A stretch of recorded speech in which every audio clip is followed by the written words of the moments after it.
Hello guys! Welcome to my mini vlog. So, tonight's ganap is nag-crave ako ng pritong Gigi. Ano ba yung pritong Gigi? Galunggong po iyon. So, nagpasama na ako sa jowa ko guys para bumili ng isda doon sa may talipapa malapit sa may monumento. Kaya, tara, samahan niyo kami para bumili ng galunggong. At sabi ko sa kanya, Babe, daan muna tayo dun sa may SM Grand Central bago tayo pumunta dun sa bilbilhan natin ng isda. Kaya pinagbigyan naman ako ng jowa ko, guys. At yun, naglakad-lakad lang kami dito sa may SM kasi nga wala pa kaming sahod. Window-window shopping lang muna kami ngayong gabing ito. At syempre, video-video na rin sa mga paligid at nag-video-video na rin ako sarili ko.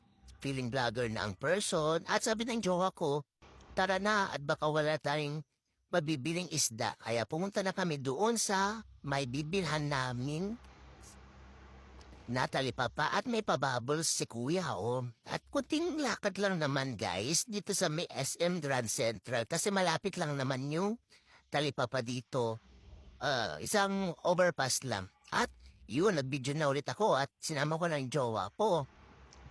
Taas malapit na kami dito guys sa bibilhan namin ng galunggong. At bago naman kami bumili ng galunggong at tag-food trip din kami guys, hindi ko rin siya nasali sa video, kumain kami ng balot. At ito na nga guys, bumili na kami ng kalahating galunggong at uuwi na kami guys. Sumakay na lang din kami ng e-bike galing dito sa may monumento pauwi doon sa aming boarding house. 25 pesos yung pamasahe namin hanggang Victoreta amin guys. So, ayun.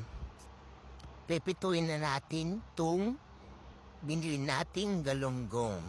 At mag-inat lang tayo sa paborito guys kasi tumatalsik yung mantika. So, ayun. Prito na at kain na. Bye!